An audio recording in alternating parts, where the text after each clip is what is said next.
Well, how do there, chums? 'Tis I, Captain Steve, and today, chums, I am playing a game called Super Cyborg. So the makers of the game were kind enough to give me a redeem code. Not just one, but they gave me 3. So that means I've got 3 to give away. Look out for the redeem codes during this video. And if you want it on PlayStation, you can use those redeem codes and hopefully get it for free. Now, what I would say is from the actual options, you've got quite a few options. One of them is controls, but you can't change the controls. So I would have liked to have changed that charge up button and maybe moved it to one of the shoulder buttons or something. What I am liking is you can change the colour and the sort of schemes of your robot. Yes, you can change it to whatever you wish on here, which is pretty nice. There's 2 different variants. One gives you some sort of shouldery, paddery type things. But yeah, they're mixing up the colours to add a little personality, especially in multiplayer, would be pretty darn sweet and epic. Nice. I keep saying robot, it's a cyborg. Fairly different to a robot, isn't it? But anyway, level 1. Here we go. We're heading into level 1. Awesome. So there was 2 different difficulty modes. I've hit on up easy for now, but yeah, I have understood that when you play through on normal, it does unlock a hard mode. Now we are just being airdropped in by a sort of convoy of ships. There's no sort of intro, no sort of rhyme or reason to what we're doing here. However, if you do read the game description, we are a cybernetic life form sent to an infested island of evil where science has unlocked or done something they shouldn't have done, and now we've ended up being a cleanup team basically. So we're going in to clean up after some scientists, and you can see why. We've got all these weird life forms that have appeared upon this remote island world. So here we go, taking out the monsters. You can see that I picked up a power up already. Now these power-ups, they do drop, but not all that regularly. And if you die, like I did just there, you lose your power-up. So I'm back to the default gun. Now, when I said about the controls earlier, about using the charge up button, because it is next to your fire button, your rapid fire button, so maybe that's a good place for it, but I'd much rather it be on one of the shoulder keys, I really would. Yeah, because you're running and gunning, it can be a little bit difficult to slide your finger across to the other button, but there we are, it is what it is. I just used my charge up shot there. Now, each of the different sorts of weapons have their secondary fire option, and they all differ. It's not just it sends a large wave. Some of them, it's very different to what they do on the secondary rate of fire, which I really like. So if you do die before you reach the boss and you miss out on your power-ups and you're back to your normal pew-pew stormtrooper-y type gun, you're in for a bit of a hard slog. Yes, because these enemies, sometimes they take up quite a large swathe of the screen and their hitbox can be rather small.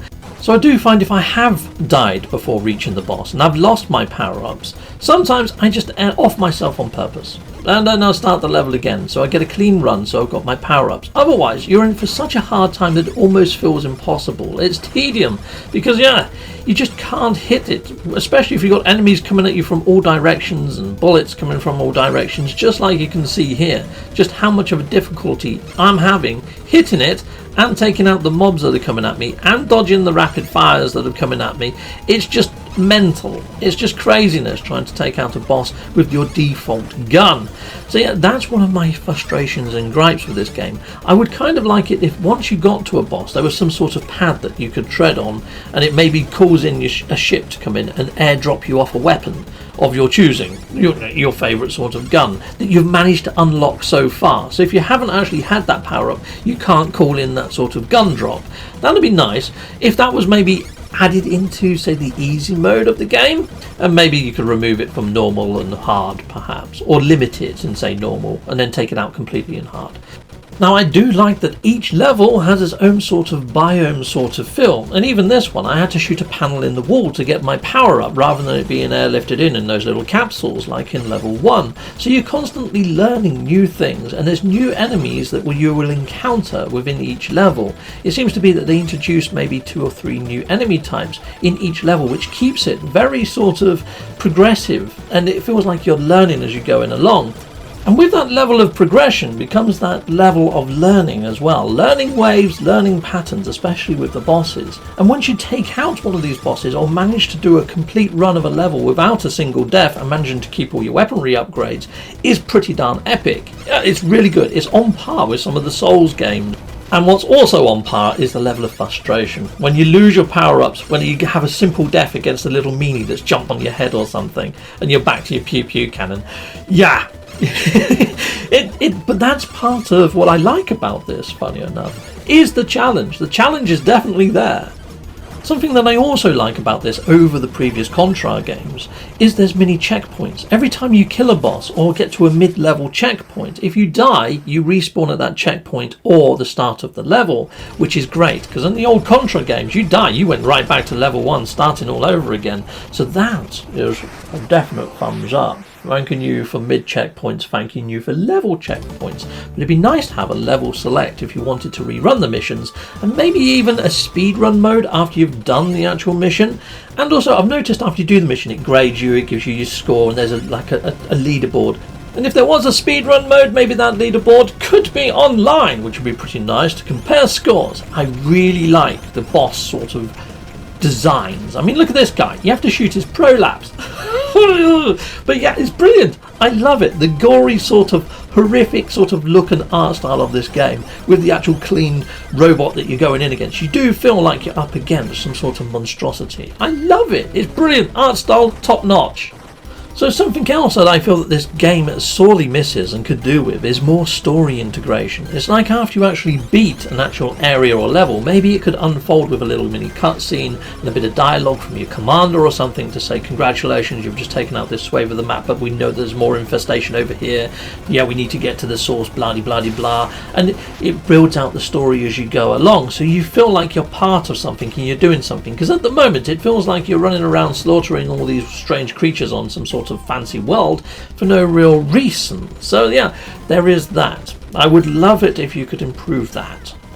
So another minor annoyance is if you're actually on a map and you haven't been on that level before and you move too far, like in this case I've shot this, I've taken out these guys, and I'm moving over here. I want that power up there, and now I'm directly underneath it. I've shot it, it's there, I can't reach it by jumping, but I can't also go back now and jump on that platform to get up there to get it. You can only progress to your right, or you can only progress up, and if you've missed something, you can't go back down, you can't go back to your left.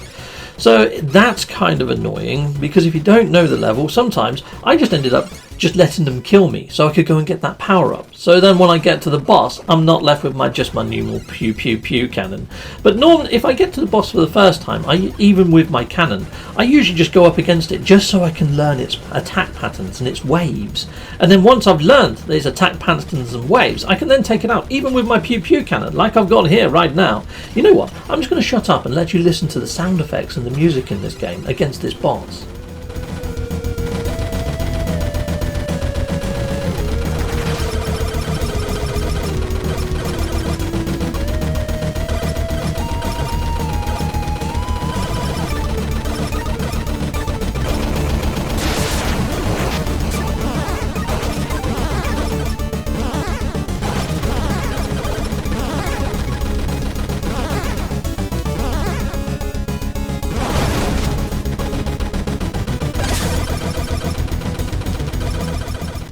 So yeah, as you can hear, the music and the sound effects are freaking awesome! Heck yes, they are very retro-esque in sound. So yeah, well done sound people and music maker with inside of this game. Salutamondo, you've done a freaking fantastic job.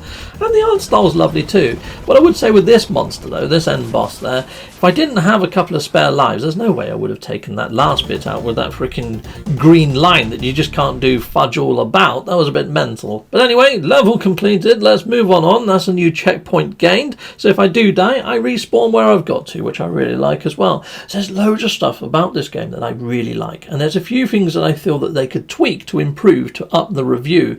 But overall, if you're a Contra fan and if you love all the old games like Probotector, maybe even Strider, it's got that sort of feel to it as well at times, it's fantastic. Really well worth every penny, because I believe this is under £10 in English monies. So you know what, I'm going to score this an 8.2 out of 10. Now considering I scored Elden Ring an 8.6, yeah, it's got the same qualities, it really has, but it does need a little of extra polish. Until next time, goodbye, and goodbye again. Well, thank you very much for watching. If you like what you see, please hit a like and a subscribe, and I'd like to say a massive great big thank you to all of my backers over on Patreon and over on YouTube membership. Thanking you, backers!